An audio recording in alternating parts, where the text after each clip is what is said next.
No capítulo 5. E aqui eu já quero passar para os irmãos um pedido e um aviso, mas também que se parece com um pedido. O primeiro pedido é que os irmãos tenham paciência com a minha voz, tá? Esses últimos dias tive uma pequena crise de rinite, e aí o nariz fica todo entupido por trás aqui do rosto, fica a voz um pouco anasalada. Então peço paciência aos irmãos e que o Senhor nos use apesar disso. Segundo aviso e também pedido. Vou fazer o mesmo pedido que eu fiz há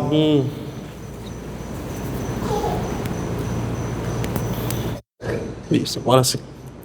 Vou fazer o mesmo pedido que eu fiz não sei se foi domingo passado ou retrasado na escola dominical.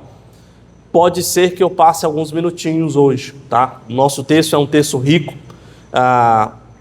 rico de ensinamentos importantes para a nossa igreja. Então eu peço a você um pouquinho de paciência. Não vou chegar até 9h30, tudo bem? Prometo. Mas eu peço aos irmãos que tenham paciência. E vou usar o mesmo exemplo que usei aqui no domingo na escola dominical. Se você soubesse que havia recebido uma herança de um parente distante que você nem conhecia, e que para receber essa herança, você teria que amanhã, lá no banco, passar 3 horas na fila para receber a sua herança, você ficaria às 3 horas na fila para receber essa herança. Então, estou pedindo a você alguns minutos a mais para receber algo muito mais valioso do que a herança, a palavra do Senhor, tá bom? Então, por favor, 1 Coríntios, no capítulo 5, acompanhe comigo a leitura de todo o capítulo. Geralmente se ouve que há entre vós imoralidade, e imoralidade tal que nem mesmo entre os gentios, isso é, haver quem se atreva a possuir a mulher de seu próprio pai. E, contudo, andais vós ensoberbecidos, e não chegastes a lamentar, para que fosse tirado do vosso meio quem tamanho ultraje praticou? Eu, na verdade, ainda que ausente em pessoa, mas presente em espírito, já sentenciei, como se estivesse presente, que o autor de tal infâmia seja, em nome do Senhor Jesus, reunido vós e o meu espírito, com o poder de Jesus, nosso Senhor, entregue a Satanás para a destruição da carne, a fim de que o espírito seja salvo no dia do Senhor Jesus. Não é boa a vossa jactância, ou orgulho, ou soberba. Não sabeis que um pouco de fermento leveda a massa toda? Lançai fora o velho fermento, para que sejais nova massa, como sois de fato sem fermento. Pois também Cristo, nosso Cordeiro Pascal, foi imolado. Por isso, celebremos a festa não com o velho fermento, nem com o fermento da maldade e da malícia, e sim com os asmos da sinceridade e da verdade. Já em carta vos escrevi que não vos associeis com os ímpios. Refiro-me com isto não propriamente aos ímpios deste mundo, ou aos avarentos, ou roubadores, ou idólatras, pois, neste caso, teríeis de sair do mundo. Mas, agora, vos escrevo que não vos associeis com alguém que, dizendo-se irmão, foi impuro, ou avarento, ou idólatra, ou maldizente, ou beberrão, ou roubador. Com esse tal, nem ainda comais. Pois, com que direito haveria eu de julgar os de fora? Não julgais vós os de dentro? Os de fora, porém, Deus os julgará. Expulsai, pois, dentre vós o malfeitor.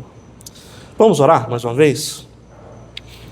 Ó Deus, obrigado pela leitura da Tua Palavra. Ó Deus, nós te pedimos que o Senhor nos instrua, que o Senhor nos ajude a entendê-la.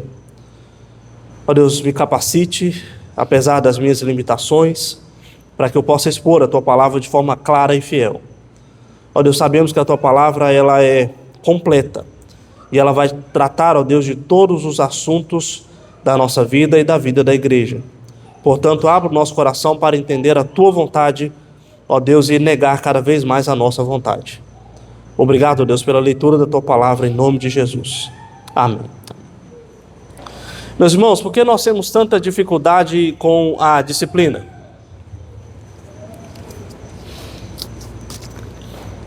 Veja, Quando nós nos tornamos adultos, racionalmente nós podemos dizer e repetir que uma disciplina é para a correção. E não é nenhum exagero dizer que a disciplina é uma forma de amor, nós sabemos disso. Mas por que ainda assim esse assunto é tão difícil? Nós temos aprendido nesses domingos que Paulo ele pastoreou a igreja em Corinto por 1 ano e meio. Mas agora ele se encontra na cidade de Éfeso e ele está pregando ali, mas ao mesmo tempo ele precisa pastorear aqueles irmãos, ele precisa cuidar daqueles irmãos. Essa não é uma tarefa fácil, porque Paulo conhecia muito bem aqueles irmãos. Nós vimos no domingo passado, inclusive, que o relacionamento de Paulo com esses irmãos aqui era praticamente de pai para filho. E veja o tanto de camadas que nós temos aqui. Nós temos um pai disciplinando os seus filhos, ao mesmo tempo ensinando os seus filhos a disciplinarem os seus irmãos. Mas como eu disse, essa não é uma lição fácil de aceitar. E para mostrar aos irmãos o quanto é difícil tratar sobre esse assunto, ou o quão é difícil aceitar esse assunto, imagine que você está cozinhando. Você, papai, você, mamãe, você está cozinhando. Então, o seu filho vai à cozinha e ele enxerga as chamas, uma das chamas do fogão ligado. A chama é azul, é brilhante, é linda. O seu filho, fascinado com aquele brilho, ele vai em direção àquele fogo, aquela chama, ele estica o braço para pegar aquilo. Faltando poucos centímetros, você vê essa cena e pega o braço do seu filho. E você pega o braço dele com força, com uma mão forte, e briga com ele. Você não pode fazer isso. Você vai se queimar.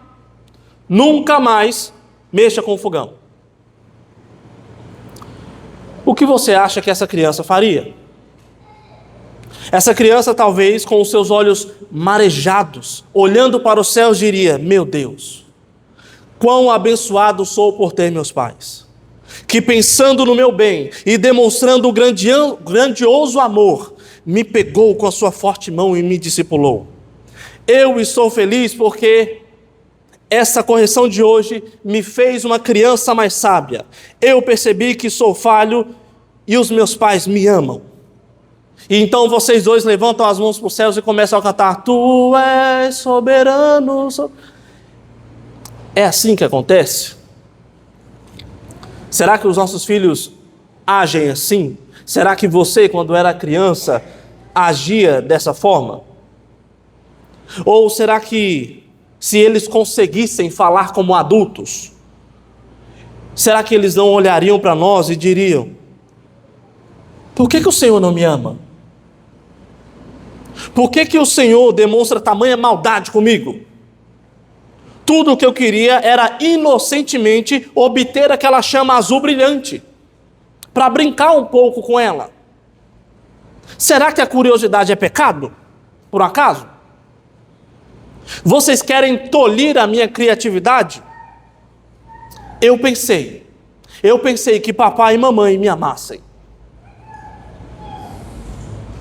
Meus irmãos, e o impressionante é que, assim como uma criança, a igreja em Corinto aqui não enxergava a necessidade de tratar dos pecados, mesmo que dois. Como uma criança que já pensa saber de tudo, a igreja não entendia nem o como tratar o pecado, como tratar o erro, e nem o porquê era necessário tratar do pecado na igreja. E pensando nisso, Paulo vai ensinar a igreja e também vai nos ensinar justamente isso, como e o porquê, os motivos pelos quais a igreja deve tratar o pecado. O primeiro ponto, então, é o como a igreja deve tratar o pecado. Veja, o pecado que Paulo expõe aqui de forma pública, ele é grave. Obviamente, ele é grave. Antes de tudo, Paulo deixa isso muito bem claro através de alguns motivos. O primeiro deles é com relação à palavra imoralidade aí do texto. Essa palavra ela vem do grego porneia. É a mesma palavra que deriva a palavra pornografia. Ou seja, Paulo aqui está expondo um ato de impureza sexual. E ele atesta ainda mais a gravidade desse pecado ao dizer que mesmo os ímpios, até mesmo eles, possuíam um código de conduta moral que repudiava aquela prática. E é que muito provavelmente o pai havia falecido, deixado a esposa viúva e o filho dele se casa com a sua madraça. Provavelmente é essa a cena que está acontecendo aqui. Ou seja, o pecado aqui é muito grave. Mas o mais impressionante de tudo é que o motivo de Paulo se encontrar abismado aqui não é somente por causa desse pecado grave, mas o motivo da indignação de Paulo aqui é quanto à postura da igreja diante do pecado. Aqui no verso 2, a tradução da Ara não expressou muito bem a ideia do texto, que seria mais ou menos um contraste entre o orgulho, a soberba e a tristeza que a igreja deveria ter pelo pecado. Seria como se Paulo dissesse: e vocês estão todos orgulhosos, enquanto vocês deveriam se lamentar, enquanto vocês deveriam ficar tristes pelo pecado. Por quê? E não é que a igreja estava orgulhosa do enteado ter se casado com a sua madraça, não era isso. Até porque isso era proibido tanto no Antigo Testamento quanto na lei romana da época. O ponto aqui não é que a igreja achava que estava tudo tranquilo, não era esse o problema. Mas existem, inclusive, pelo menos duas interpretações sobre o porquê Paulo diz que esses irmãos estavam orgulhosos em vez de estarem tristes por causa do pecado. Uma primeira ideia é que a igreja estava orgulhosa de defender a graça permissiva, aonde você poderia pecar o que for, porque no final das contas nós já estamos salvos mesmos. Então, não importa, não tem problema. Ou eles estavam tão cegos pelo orgulho, pela soberba, de pensarem que eles eram mais evoluídos, como nós já vimos em textos anteriores, eles não enxergaram a necessidade de tratar do pecado, eles não se entristeceram pelo pecado. Já viu aquela ideia, ou já conheceu alguém assim, em que a pessoa é tão orgulhosa que ela não enxerga que está errada? É o problema da igreja aqui. Ela é tão orgulhosa, tão cheia de si, tão soberba, que ela nunca erra. Ela não está errada. Esse seria o caso da igreja em Corinto. Paulo, então, ao confrontar a igreja, ele já revela o primeiro passo sobre como tratar do pecado. E ele revela que a igreja deve se entristecer pelo pecado. E o interessante é que o entristecer-se aqui não se refere a apenas um sentimento, ficar tristinho. Mas a maioria das vezes esse lamento é entendido como o fruto de uma disciplina que está sendo aplicada. Uma ação. Mas ao que parece, a igreja, por estar cega pelo orgulho, pela soberba, a igreja não enxergou a necessidade de tomar a ação de tratar do pecado. Um exemplo muito claro disso é o caso da igreja australiana Hillsong. Fez muito sucesso no início dos anos 2000. Uma mega igreja que ficou famosa por suas bandas e cultos espirituais. Eu me lembro, inclusive, na minha época, que parecia que eles iriam ganhar o mundo inteiro. Bem, um tempo atrás, foi lançado um documentário relatando casos de supostos abusos e outros pecados que ocorreram dentro desta mega igreja. E o curioso é que até sair o comentário denunciando essas coisas, aparentemente ninguém havia feito nada na igreja. Nada. Somos grandes demais. Somos famosos demais. Isso não nos afeta. E é mais ou menos isso que estava acontecendo aqui na igreja em Corinto. Mas o que se faz quando você precisa corrigir alguém cego pelo orgulho? O que nós podemos fazer? Bem, Paulo toma as rédeas da situação. E aqui, nos versos 3 a 5, ele usa a sua autoridade de apóstolo, ele usa a sua autoridade de pastor daquela igreja para fazer o que aquela igreja não havia feito. Ele vai tratar do pecado. E alguns poderiam pensar o seguinte: mas Paulo, você está a 400 quilômetros de viagem de mar da cidade de Corinto. O que garante que quando a igreja ler essa carta, eles vão obedecer? Isso pode parecer estranho para nós, na nossa cultura, mas nessa época aqui, existiam alguns costumes diferentes, muito diferentes dos nossos hoje. Por exemplo, nesse tempo, era muito comum você fazer uma leitura, e principalmente de uma carta, era muito comum você ler em voz alta. Não existia essa prática de ler baixa, só mexendo os lábios. Qualquer leitura era feita em voz alta. Um grego, um romano que recebesse uma carta, ele iria ler essa carta em voz audível. Um outro ponto é que as cartas enviadas pelos apóstolos às igrejas eram lidas em voz alta para toda a igreja. Mesmo um texto como esse, que trata de um pecado tão grave, ele foi lido para toda a igreja. Um terceiro e último detalhe: as epístolas dos apóstolos, Paulo, João, Pedro, elas não são apenas cartinhas de um pastor que está com saudade dos irmãos ou da igreja. As cartas dos apóstolos foram chamadas, inclusive, de apostolic parousia, que significa presença apostólica. Era como se aquela carta fosse a própria presença oficial do apóstolo. E como nós sabemos, um apóstolo é um enviado de Cristo, que Cristo capacitou pessoalmente, e ele possuía a autoridade da pregação que o próprio Cristo Jesus deu a ele. Ou seja, com muita tranquilidade, nós podemos afirmar que essa carta foi lida publicamente para toda a igreja, e foi como se Paulo estivesse lá pessoalmente. Por isso, ele toma as medidas bíblicas para disciplinar aquelas pessoas e corrigir a cegueira da igreja. A palavra de Paulo era a orientação de Deus, na qual a igreja deveria se submeter.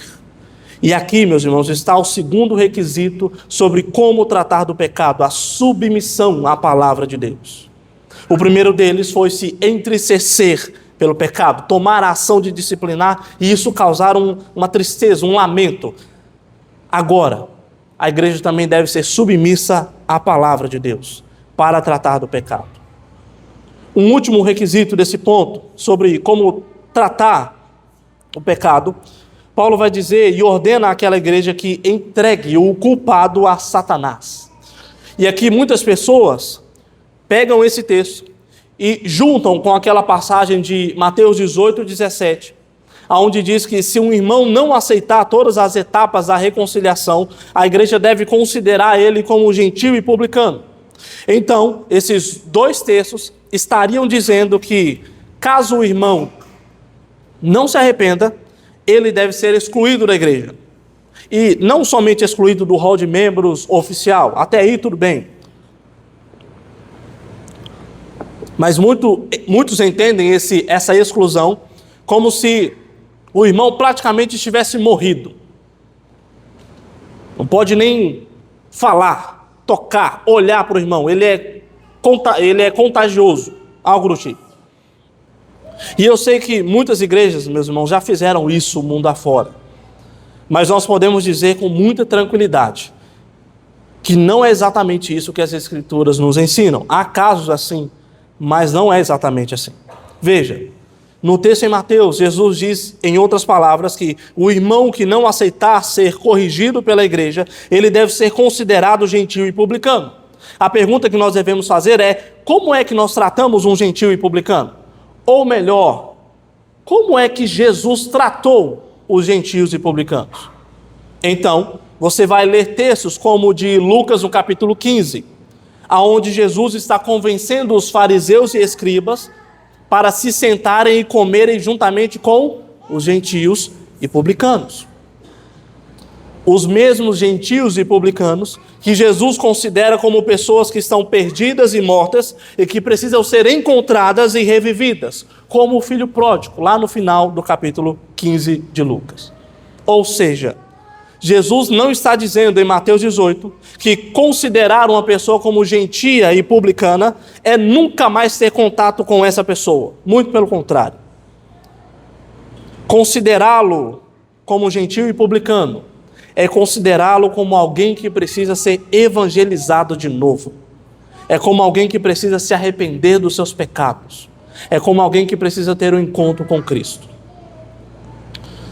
E quando nós lemos o nosso texto aqui, de 1 Coríntios, Paulo diz que a igreja deve entregar o autor do pecado a Satanás ou seja, existe um propósito, existe um motivo. Ele não deve ser excluído por conveniência ou de maneira leviana. E na verdade são dois os motivos: para a destruição da carne e para a salvação do espírito dele, no versículo 5. O que Paulo está dizendo então vai de encontro com o que Cristo ensinou. A exclusão do autor do pecado, a exclusão do pecador caso ele não aceite a disciplina, visa também a correção e visa a salvação do faltoso. Nesse ponto então, meus irmãos, nós vemos que o pecado ele deve ser tratado na igreja primeiramente com um coração entristecido.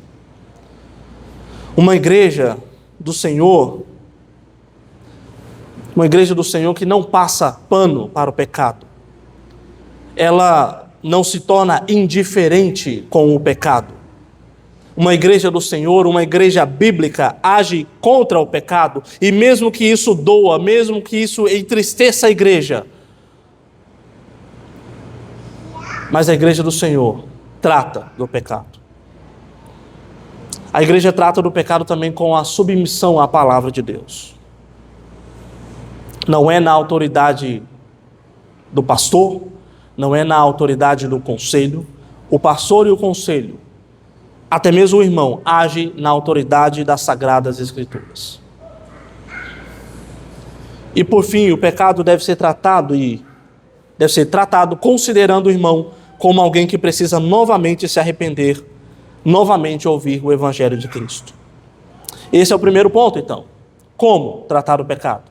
Com tristeza, em submissão à palavra do Senhor e considerando o irmão como alguém que precisa ser evangelizado novamente. Mas agora, veremos o porquê. Por que a igreja deve tratar o pecado?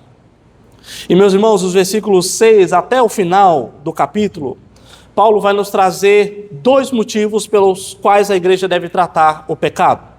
O primeiro motivo, dos versículos 6 a 8, Paulo opta por fazer uma analogia para explicar esse motivo. Uma analogia, no geral, ela pode ser uma representação de algum assunto para que o assunto fique de forma mais clara, mais didático.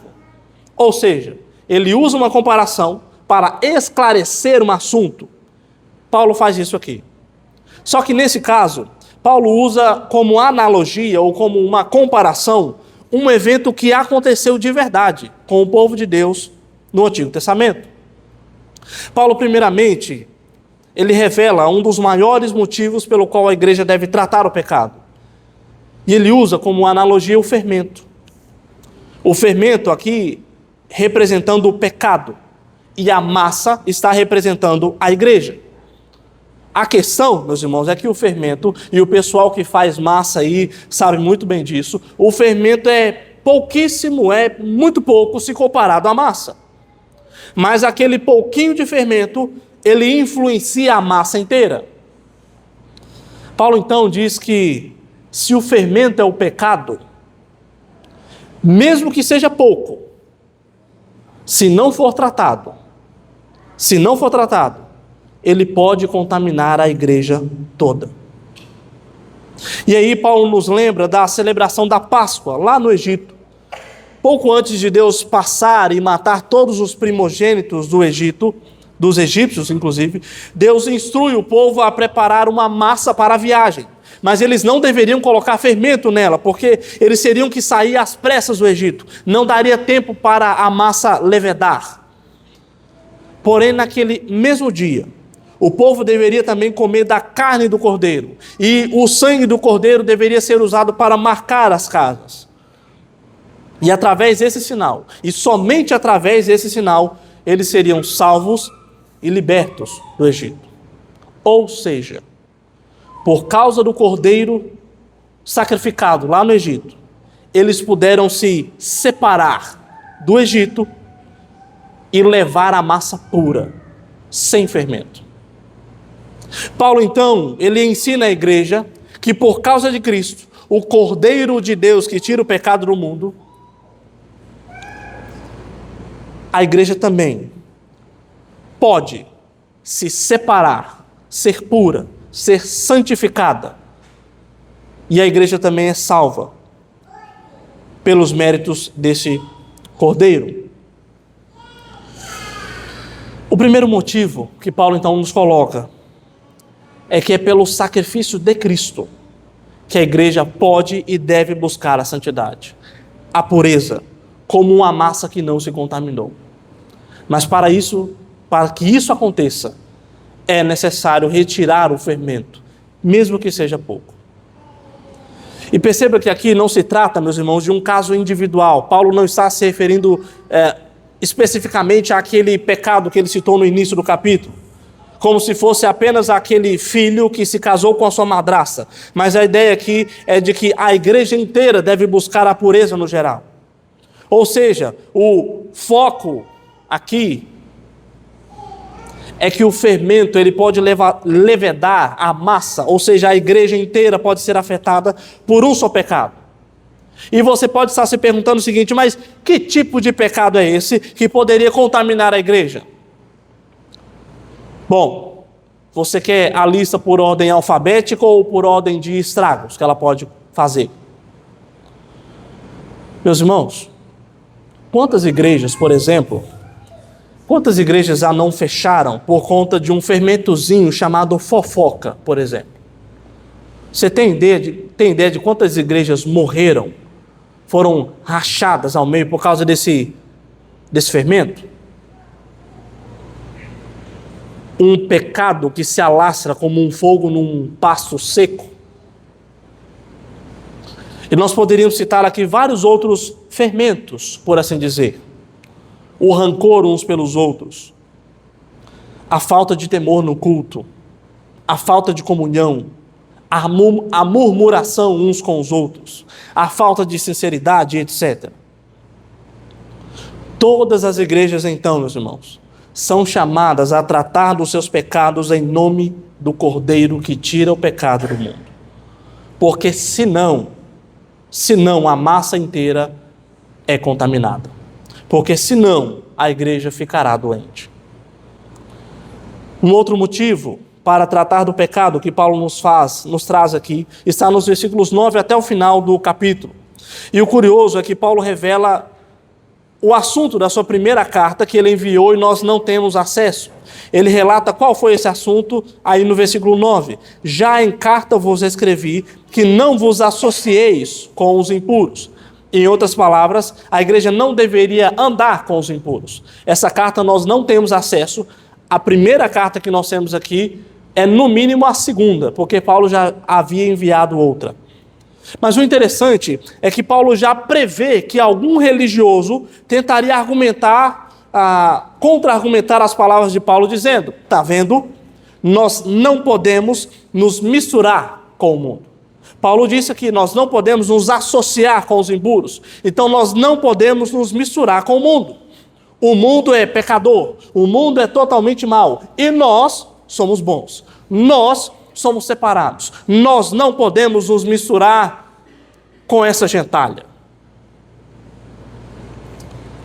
Paulo, prevendo isso, ele esclarece no versículo 10 que ele não está dizendo que nós devemos nos separar dos impuros que estão no mundo, porque se fosse assim, a igreja teria que sair do mundo, e não é esse o caso.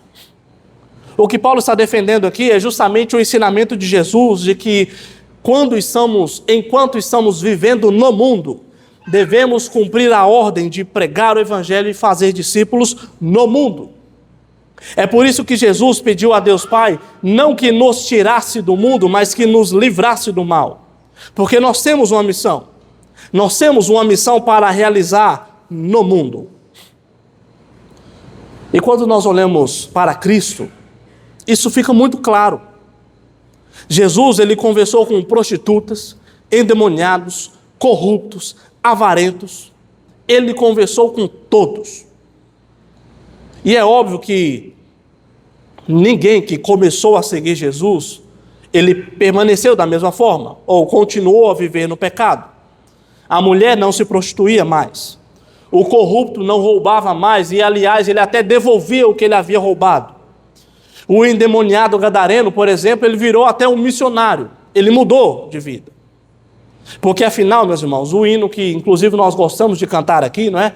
Eu venho como estou, sim, venho como estou. Mas o hino não diz, eu permaneço como estou. Tem que haver uma mudança de vida. A igreja deve sim se relacionar com os ímpios, por assim dizer. Conversar, pregar o evangelho, a fim de que o evangelho toque nos seus corações, se assim o Espírito Santo quiser. Porém, este último ensinamento de Paulo não diz respeito aos ímpios de fora da igreja.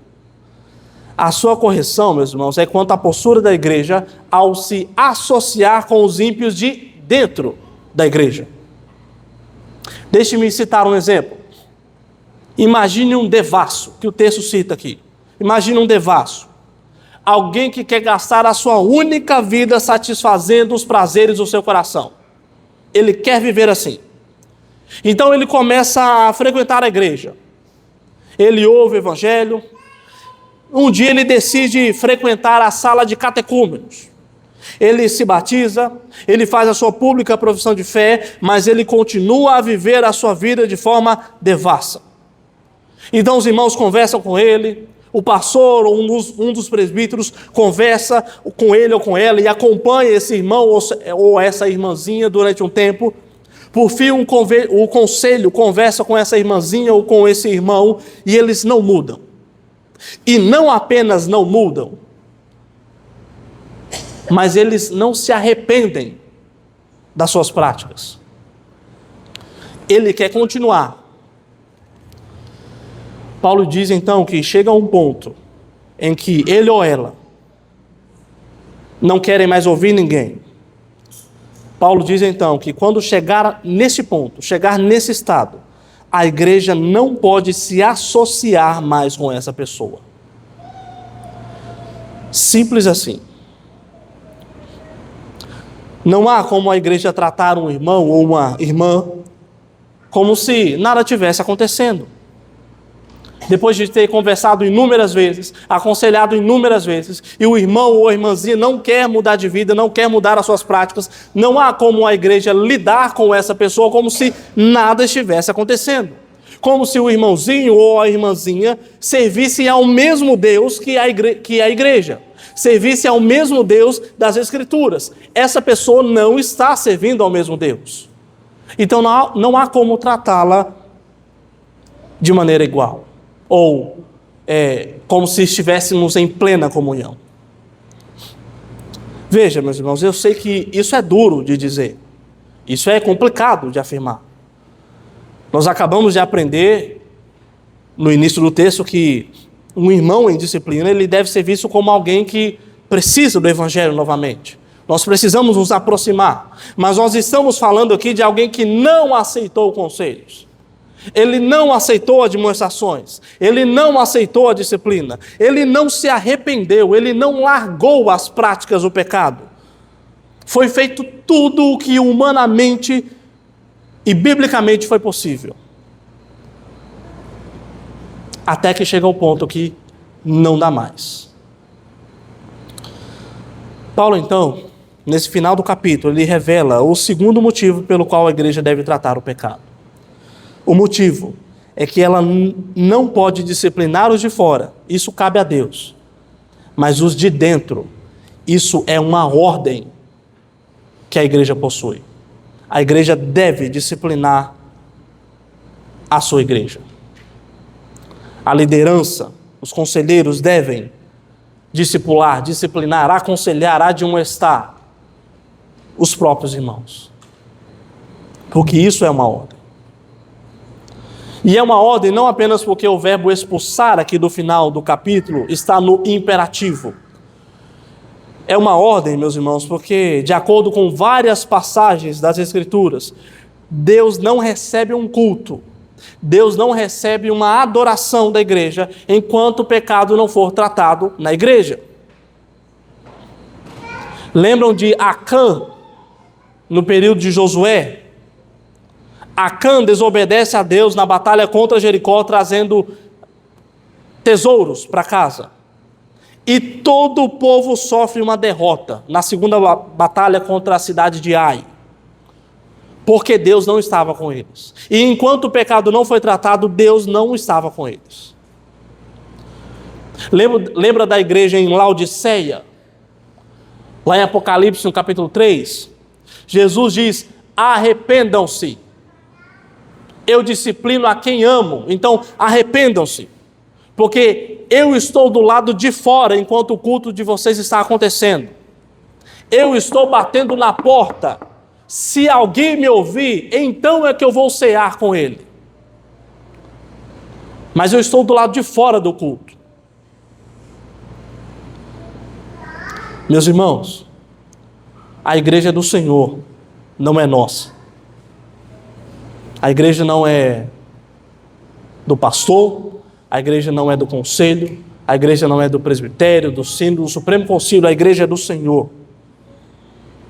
E quando todos os processos terminam e não há arrependimento, isso significa que essa pessoa, pelo menos ainda, não faz parte do povo de Deus.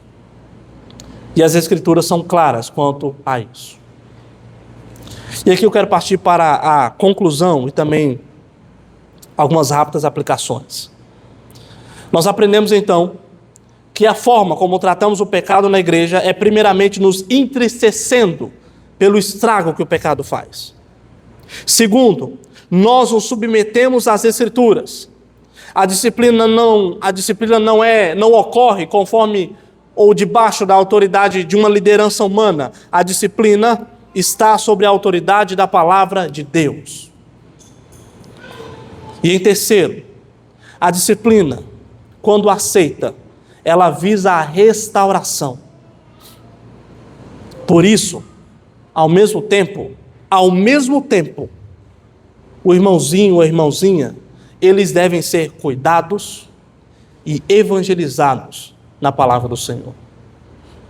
Nós aprendemos também que a igreja deve tratar o pecado no meio dela, primeiro porque ela foi chamada para ser pura. Ela tem que retirar o fermento, mesmo que seja simples, porque esse fermento pode afetar toda a massa. E para que isso aconteça, nós devemos retirar esse fermento. E segundo, porque Deus ordena à igreja que o pecado deve ser tratado. O pecado deve ser tratado porque senão corre o risco de o culto da igreja não ser recebido pelo Senhor. Corre o risco da adoração da igreja não ser recebida pelo Senhor. E aqui, meus irmãos, partindo para algumas aplicações. Quando há uma disciplina na igreja, você é do grupo que defende o faltoso?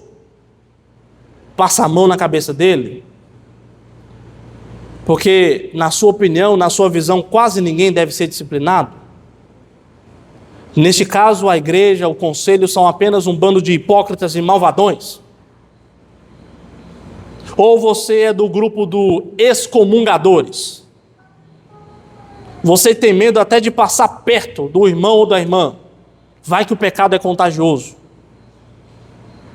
E neste caso, o irmão é quase o irmão faltoso, a irmã faltosa é quase um demônio. Não tem sentimentos, não podemos nos relacionar, não podemos saber como que está, não podemos mandar uma mensagem, orar, por e com. Meus irmãos, É óbvio o que eu vou dizer, mas nós estamos vivendo em um tempo em que falar o óbvio é chocante. Como eu disse na introdução, do mesmo jeito que uma criança, nós não aceitamos a verdade e a vontade do Pai. Mas os dois grupos estão errados. O pecado deve ser tratado. E mesmo que isso doa, isso é uma prova de amor. É para o bem.